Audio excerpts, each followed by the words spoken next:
4 बजे की 40 breaking news और आज की पहली बड़ी खबर। 4 राज्यों में महाविजय के बाद पीएम मोदी मिशन गुजरात पर जुटे हैं। अहमदाबाद पहुंचे पीएम मोदी ने एयरपोर्ट से बीजेपी दफ्तर तक रोड शो किया। भारी जीत के बाद पीएम मोदी के इस रोड शो में लाखों लोग जुटे थे और इस साल के आखिर में गुजरात में विधानसभा चुनाव हैं। बीजेपी ने चुनाव को देखते हुए तैयारियां आज से ही शुरू की हैं। थोड़ी देर में पीएम मोदी का संबोधन भी होने जा रहा है। आगे दूसरी ब्रेकिंग न्यूज का जल्दी से रुख करते हैं। 2 दिन के दौरे पर गुजरात पहुंचे पीएम मोदी ने बीजेपी के विधायक सांसदों के अलावा स्थानीय नेताओं के साथ बैठक की। बैठक में कई मंत्री और पूर्व मंत्री भी शामिल हुए। 20 मिनट करीब चली इस बैठक में पीएम मोदी ने जनता की अपेक्षाओं पर खरा उतरने की हिदायत दी। साथ ही कहा कि बीजेपी नेता जनता के बीच जाकर सरकारी योजनाएं पहुंचाएं। आगे 4 बजे की तीसरी ब्रेकिंग न्यूज का रुख कर लेते हैं। पंजाब में जीत के बाद गदगद अरविंद केजरीवाल ने गुजरात के लिए कमर कसी। पंजाब में मुख्यमंत्री शपथ के बाद भगवंत मान के साथ गुजरात जाएंगे अरविंद केजरीवाल। हाल ही में सीएम अरविंद केजरीवाल ने ऐलान किया था कि उनकी पार्टी गुजरात विधानसभा चुनाव में हिस्सा लेगी। गुजरात में आम आदमी पार्टी का दावा है कि 15 दिन के अंदर केजरीवाल और भगवंत मान गुजरात में दौरा भी करेंगे। अब 4 बजे की चौथी ब्रेकिंग न्यूज का जल्दी से रुख कर लेते हैं। पंजाब में बंपर जीत के बाद दिल्ली में सीएम केजरीवाल से मिले हैं भगवंत मान। करीब 1 घंटे तक सीएम आवास पर केजरीवाल मान के बीच मुलाकात हुई है और इस दौरान भगवंत मान ने सीएम केजरीवाल और मनीष सिसोदिया के पैर छूकर उनका आशीर्वाद लिया। बता दें कि पंजाब में आम आदमी पार्टी ने शानदार प्रदर्शन करते हुए 117 में से 92 सीटें अपने नाम की हैं। आप प्रत्याशी ने प्रकाश सिंह बादल, सिद्धू और सीएम चन्नी समेत बड़े दिग्गजों को मात दी है। आगे एक और ब्रेकिंग न्यूज पंजाब से ही। पंजाब में धमाकेदार जीत के बाद आज चंडीगढ़ में आम आदमी पार्टी विधायक दल की बैठक है। विधायक दल की बैठक चंडीगढ़ के मोहाली क्लब में शाम करीब 7:30 बजे होगी। बैठक में भगवंत मान को नेता चुना जाएगा। इसके बाद मान कल राज्यपाल के समक्ष सरकार बनाने का अपना दावा भी पेश करेंगे। रहेगी नजर। पंजाब में कांग्रेस की करारी शिकस्त के बाद सीएम चरणजीत सिंह चन्नी ने राज्यपाल को इस्तीफा सौंपा है। चन्नी ने इस दौरान कहा कि जनता का जनादेश स्वीकार है। मैंने राज्यपाल से 15वीं विधानसभा को भंग करने की सिफारिश कर दी है, लेकिन नई सरकार की शपथ ग्रहण तक कैबिनेट अपना काम करती रहेगी। सीएम चन्नी अपनी दोनों सीटें गंवा चुके हैं। 7 मंत्रियों को छोड़कर बाकी सभी अपनी सीटें नहीं बचा सके। उधर पंजाब में हार के बाद कांग्रेस नेताओं के वार पर सिद्धू ने पलटवार किया है। सिद्धू ने कहा कि जिन लोगों ने सिद्धू के लिए गड्ढे खोदे उनका फैसला जनता की अदालत में हो गया है। उन्होंने कहा कि मेरे लिए गड्ढे खोदने वाले आज 10 गुना ज्यादा गहरे गड्ढों में दफन हो गए हैं और आज इनके हालात ऐसे हो गए हैं कि इन्हें चिंता नहीं चिंतन करना पड़ेगा, फिर से नई शुरुआत करनी पड़ेगी। अब एक और ब्रेकिंग न्यूज का रुख करते हैं। पंजाब में मिली करारी हार के बाद कांग्रेस में भारी अंतर्कलह भी शुरू हो गई है। हार को लेकर नवजोत सिंह सिद्धू को कांग्रेसी नेताओं ने निशाना बनाया। पूर्व कैबिनेट मंत्रियों ने सिद्धू को बेलगाम घोड़ा बताया। कहा कि सिद्धू ने कांग्रेस का पॉलिटिकल मर्डर कर दिया है और ऐसे में सिद्धू को बाहर का रास्ता दिखा देना चाहिए। अब आगे एक और बड़ी खबर का रुख करते हैं जल्दी से। पंजाब में कांग्रेस की हार के बाद पूर्व डिप्टी सीएम सुखजिंदर सिंह रंधावा ने भी सिद्धू पर निशाना साधा। कहा कि सिद्धू के डीएनए में ही कांग्रेस नहीं है, उसे कांग्रेस का कल्चर नहीं पता। उन्होंने आगे कहा कि सिद्धू ने आते ही चन्नी के कामकाज पर सवाल शुरू कर दिए थे खड़े करने, तभी प्रियंका गांधी और राहुल गांधी को कांग्रेस से बाहर कर देना चाहिए था। आगे एक और बड़ी खबर। चुनाव नतीजों के बाद पहली बार आई अखिलेश यादव की प्रतिक्रिया। कहा कि हमने दिखा दिया है कि बीजेपी की सीटों को घटाया जा सकता है। बीजेपी का यह घटाव निरंतर जारी रहेगा। चुनावी नतीजों के बाद आधे से ज्यादा भ्रम दूर हो गया है और जनहित का संघर्ष जीतेगा। अखिलेश यादव बोले कि इस बार सपा की सीटें 2.5 गुना और मत प्रतिशत 1.5 गुना बढ़ा है।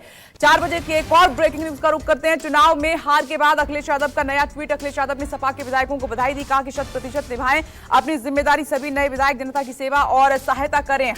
उस हर एक छात्र, बेरोजगार युवा, शिक्षक, शिक्षा मित्र, महिला, पुरानी पेंशन के समर्थक, किसान, मजदूर और प्रोफेशनल को धन्यवाद जिसने हमें विश्वास जताया है। अब 12वीं ब्रेकिंग न्यूज का जल्दी से रुख करते हैं। चुनावी हार के बाद मीडिया के सामने आई मायावती। कहा कि हार से पार्टी के लोगों को निराश और घबराकर टूटना नहीं है। मायावती बोली कि सही वजह को समझकर और सबक सीखकर हमें बीएसपी को आगे बढ़ाना है और आगे चलकर सत्ता में जरूर आना है। मायावती बोली कि इस चुनाव में बीएसपी को मुसलमानों ने वोट नहीं किया, इस पर हमें मंथन करना होगा।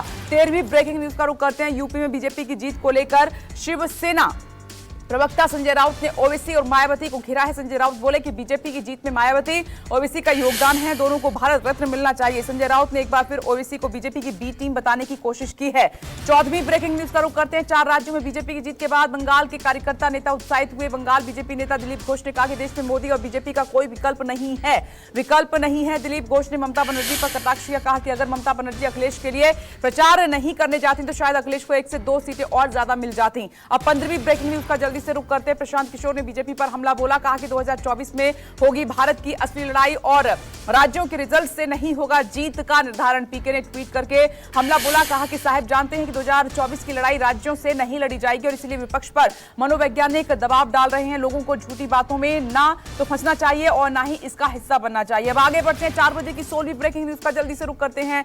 4 राज्यों में बीजेपी सरकार के बाद एनसीपी प्रमुख शरद पवार ने कहा कि विपक्ष को सुधारात्मक कदम उठाने चाहिए। शरद पवार बोले कि पंजाब के चुनाव नतीजे कांग्रेस के लिए एक बड़ा झटका है। विपक्षी पार्टियों को साथ लाकर बीजेपी का विकल्प देने के लिए मेहनत हमें करनी होगी।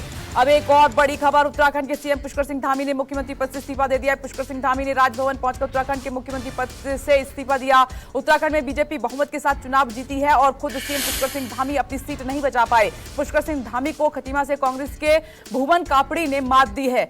और इधर बीजेपी की जीत के बाद गोवा प्रभारी देवेंद्र फडणवीस का मुंबई में जबरदस्त स्वागत किया गया है। गोवा में बीजेपी की वापसी पर फडणवीस बोले कि सेना का मतलब बीजेपी सेना है, शिवसेना नहीं। फडणवीस ने तंज कसा और कहा कि शिवसेना की लड़ाई नोटा से है और बीजेपी से नहीं है। एनसीपी और शिवसेना के वोट नोटा से भी कम है। एक और खबर, गोवा में सरकार बनाने की कवायद के बीच सीएम चेहरे को लेकर सस्पेंस लगातार बरकरार है, जिसे लेकर आज संसदीय समिति की बैठक होने वाली है। बीजेपी के पर्यवेक्षक जी किशन रेड्डी नवनिर्वाचित विधायकों के साथ बैठक करेंगे। बैठक में अगले मुख्यमंत्री को लेकर विधायकों की राय भी ली जाएगी। एक और ब्रेकिंग न्यूज, गोवा में जीत के बाद अब बीजेपी ने सरकार बनाने की कवायद भी तेज कर दी है।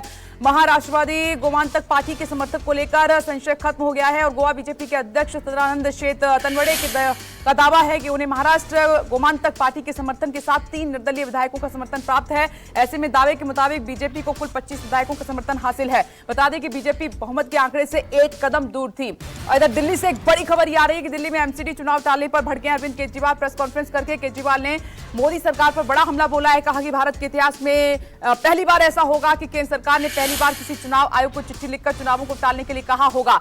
8 सालों से केंद्र सरकार है और अगर तीनों एमसीडी को एक जगह करना था तो 8 सालों में क्यों नहीं किया गया। एक और ब्रेकिंग न्यूज आ गई, अरविंद केजरीवाल ने केंद्र पर बड़ा निशाना साधा। कहा कि आम आदमी पार्टी की लोकप्रियता से डरी है बीजेपी। केजरीवाल ने एमसीडी चुनाव कराने की मांग की। कहा कि अगर चुनाव टाल दिए जाएंगे तो जनतंत्र ही नहीं बचेगा। केजरीवाल ने स्टेट इलेक्शन कमीशन से पूछा कि आपके ऊपर क्या प्रेशर डाला जा रहा है या आपको क्या लालच दिया जा रहा है, पूरे देश को बता दीजिए, झुकिए मत। केजरीवाल पर स्मृति ईरानी ने पलटवार कर दिया। इधर कहा कि केजरीवाल ने एमसीडी का फंड रोका है, एमसीडी का सुधार केजरीवाल को पसंद नहीं है। स्मृति ईरानी ने सीएम केजरीवाल से सवाल भी किए, पूछा कि पार्क अस्पताल का पैसा क्यों रोका गया है। केजरीवाल ने एमसीडी के 13,000 करोड़ रुपए नहीं दिए। स्मृति ईरानी बोली कि केजरीवाल ने चुनाव आयोग पर सवाल खड़े किए हैं, आपको यूपी में नोटा से भी कम वोट मिले हैं। अब आगे मणिपुर से खबर है। मणिपुर में बीजेपी ने 32 सीटें जीतकर इतिहास रच दिया है। राज्य की 7 विधानसभा सीटों में से बीजेपी ने पूर्ण बहुमत हासिल कर लिया है। 32 सीटों पर जीत का परचम लहरा दिया है। वहीं मुख्य विपक्षी दल कांग्रेस का मणिपुर में अब तक का सबसे खराब प्रदर्शन देखने को मिला। कांग्रेस यहां 5 सीटों पर सिमट कर रह गई और जबकि नेशनल पीपुल्स पार्टी ने 7 सीटों पर बाजी मारी है और कुकी पीपुल्स अलायंस ने 2 सीटों पर जीत दर्ज की है। अब आगे एक और 25वीं ब्रेकिंग न्यूज का रुख कर लेते हैं। मणिपुर विधानसभा चुनाव में सीएम नीतीश कुमार के लिए गुड न्यूज देखने को मिली है। जेडीयू ने 22 साल बाद दोहराया इतिहास, पहली बार मणिपुर में 6 सीटों पर जीत दर्ज किया। जेडीयू ने टिपाई मुख विधानसभा सीट पर जीत के साथ अपना खाता खोला। इसके बाद 5 और सीटें जीती है। मणिपुर में मिले वोट जेडीयू को राष्ट्रीय पार्टी का दर्जा दिलाने में अहम भूमिका निभा सकते हैं। अब 26वीं ब्रेकिंग न्यूज की तरफ बढ़ते हैं। जम्मू कश्मीर से आ रही है। गुरेज सेक्टर में भारतीय सेना का एक चीता हेलीकॉप्टर दुर्घटनाग्रस्त हुआ है। हेलीकॉप्टर में सवार 2 पायलट में से एक की मौत हो गई है, जबकि दूसरा पायलट गंभीर रूप से घायल बताया जा रहा है। हेलीकॉप्टर गुरेज के तुलेल इलाके में नियमित उड़ान भरता था। इसी दौरान एयर ट्रैफिक कंट्रोल से संपर्क टूटा और बाद में पता चला कि हेलीकॉप्टर दुर्घटनाग्रस्त हो गया है। आगे एक और खबर, पंजाब में सरकार बदलते ही पंजाब पुलिस की बड़ी कार्रवाई। एसटीएफ ने हथियारों का जखीरा पकड़ा है। लुधियाना एसटीएफ को छापेमारी के दौरान मिली बड़ी सफलता। पाकिस्तान की सीमा से सटे इलाके में हथियारों का जखीरा बरामद हुआ है। मामला दर्ज कर आगे की कार्रवाई में जुट गई है पुलिस। अब 28वीं बड़ी खबर का रुख कर लेते हैं। डोरंडा कोषागार मामले में सजा काट रहे लालू प्रसाद यादव की जमानत याचिका पर सुनवाई टली है। अब अगली सुनवाई 1 अप्रैल को होगी। रांची हाईकोर्ट के फैसले के बाद लालू प्रसाद यादव के समर्थकों में मायूसी देखने को मिली है। इसके पहले इस मामले में 4 मार्च को सुनवाई हुई थी, लेकिन फैसले से पहले मामला दस्तावेजों को लेकर फंस गया था और डोरंडा कोषागार से 139 करोड़ से अधिक की निकासी का यह मामला है, जिसमें लालू प्रसाद यादव दोषी करार दिए गए हैं। अब आगे एक और बड़ी खबर का रुख कर लेते हैं। एनसीपी नेता नवाब मलिक की याचिका पर 15 मार्च को आएगा फैसला। बॉम्बे हाईकोर्ट ने दोनों पक्षों की दलीलें सुनने के बाद फैसले को सुरक्षित रख लिया है। नवाब मलिक ने अपनी याचिका में ईडी द्वारा की गई कार्रवाई को गलत और गिरफ्तारी को अवैध बताया है। आगे रूस से खबर आ रही है। रूस और यूक्रेन के बीच में जंग लगातार जारी है। रूस ने यूक्रेन की राजधानी कीव पर कब्जे की कोशिश और तेज कर दी है। ताजा जानकारी के मुताबिक 7 किलोमीटर लंबा जो रूसी सैन्य काफिला था वो अब कीव के और नजदीक पहुंच चुका है। अब उस सैन्य काफिले के सैनिक इधर उधर फैल गए हैं और फिर से तैनात हो गए हैं। ये काफिला कई दिक्कतों की वजह से कई दिनों से थमा हुआ था, रुका हुआ था, अब आगे बढ़ रहा है। अब 4 बजे की 31वीं ब्रेकिंग न्यूज की ओर बढ़ते हैं। रूस और यूक्रेन के बीच चल रहा युद्ध फिलहाल खत्म होता दिखाई नहीं दे रहा है। ताजा तस्वीरें यूक्रेन के प्रो से आई हैं और यहाँ रूसी हमला हुआ है। तस्वीरों में भयंकर ब्लास्ट की तस्वीरें साफ तौर पर देखी जा सकती हैं। ब्लास्ट के चलते कई इमारतों को भारी नुकसान भी पहुंचा पहुंचा है। अब 4 बजे की 32वीं ब्रेकिंग न्यूज का रुख करते हैं। रूस ने पहली बार यूक्रेन के निप्रो शहर पर हमला किया है और किंडरगार्टन और अपार्टमेंट की इमारत, और तीसरा हमला जूता फैक्ट्री पर हुआ है। हमले में एक शख्स की मौत हो गई है। मेयर ने लोगों से तत्काल सुरक्षित स्थानों पर शरण लेने के लिए कहा है। साथ ही सोशल मीडिया पर इससे संबंधित किसी भी जानकारी को साझा न करने की अपील की है। शहर के हवाई क्षेत्र के समीप विस्फोट होने की पुष्टि की है। यूक्रेन के मारियोपोल में स्थित फिलहाल गंभीर स्थिति बनी हुई है। हर आधे घंटे में वहां रूसी सेना बमबारी कर रही है। दावा यह है कि बमबारी में रिहायशी इलाकों को भारी नुकसान पहुंच रहा है। मेयर का यह भी दावा है कि रूसी सेना बैन हथियारों का इस्तेमाल भी कर रही है। अब 34वीं ब्रेकिंग न्यूज अब आपकी टीवी स्क्रीन पर। रासायनिक हथियार विकसित करने के रूस के आरोपों पर यूक्रेन के राष्ट्रपति जेलेंस्की ने जवाब दिया है। जेलेंस्की ने कहा कि मैं एक देश के राष्ट्रपति होने के साथ साथ 2 बच्चों का पिता हूं। मेरे देश की जमीन पर कोई रासायनिक या सामूहिक विनाश का कोई अन्य हथियार विकसित नहीं किया गया है। पूरी दुनिया इस बात को जानती है। 35वीं ब्रेकिंग न्यूज। तुर्की में हुई रूस और यूक्रेन के विदेश मंत्रियों की बातचीत बेनतीजा रही है। यूक्रेन और रूस से नेटो समेत कई मुद्दों पर नहीं बन पाई सहमति। वार्ता के बाद यूक्रेन के विदेश मंत्री दिमित्रो कुलेबा ने कहा कि बैठक में युद्ध विराम को लेकर कोई फैसला नहीं हुआ है। वहीं रूस के विदेश मंत्री सर्गेई लावरोव ने ताजा स्थिति में परमाणु हथियार के इस्तेमाल की आशंका को खारिज कर दिया है। 36वीं ब्रेकिंग न्यूज की ओर जल्दी से बढ़ते हैं। यूक्रेन में जब्त होगी रूसी संपत्ति। राष्ट्रपति जेलेंस्की ने यूक्रेन में रूसी संपत्ति की जब्ती की अनुमति देने वाले कानून पर हस्ताक्षर कर दिए। इस कानून के तहत यूक्रेन रूसी संपत्ति को जब्त कर सकेगा और ये कानून रूस या उसके नागरिकों की संपत्तियों को बिना मुआवजे के जब्त करने का अधिकार देता है। आगे अमेरिका ने यूक्रेन को अपने बेस के जरिए मिग फाइटर भेजने के प्रस्तावों को खारिज कर दिया है। कहा कि जमीन से आसमान में मार करने वाले मिसाइल की जरूरत। अमेरिकी विदेश विभाग ने कहा कि रूसी सैनिकों पर पलटवार करने के लिए यूक्रेन का जमीन आधारित डिफेंस सिस्टम ज्यादा कारगर है। उन्होंने कहा है कि हम यूक्रेन को जमीन से हवा में मार करने के लिए रॉकेट और मिसाइल सिस्टम देना जारी रखेंगे ताकि वो रूसी मिसाइलों, रूसी रॉकेट और तोप से होने वाले हमलों का मुकाबला कर सकें। और रूस के खिलाफ लड़ने के लिए यूक्रेन में सैनिक भेजने से अमेरिका ने फिर इनकार कर दिया है। व्हाइट हाउस की प्रेस सचिव जेन साकी ने कहा है कि रूस के खिलाफ युद्ध लड़ने के लिए अमेरिका का यूक्रेन में सैनिकों को भेजने का कोई इरादा नहीं है। हमारा आकलन इस पर आधारित है कि विश्व युद्ध को कैसे रोका जाए। 39वीं ब्रेकिंग न्यूज अब आपकी टीवी स्क्रीन पर। यूक्रेन को $13.6 बिलियन की मदद। यूएस सीनेट ने $13.6 बिलियन के आपातकालीन पैकेज को मंजूरी दी है। यूक्रेन और यूरोपीय सहयोगियों को सैन्य और मानवीय सहायता के लिए आपातकालीन पैकेज को मंजूरी दी गई है। अब 4 बजे की 40वीं ब्रेकिंग न्यूज का रुख करते हैं। यूक्रेन में फंसे भारतीयों को ऑपरेशन गंगा के तहत वापस लाया जा रहा है।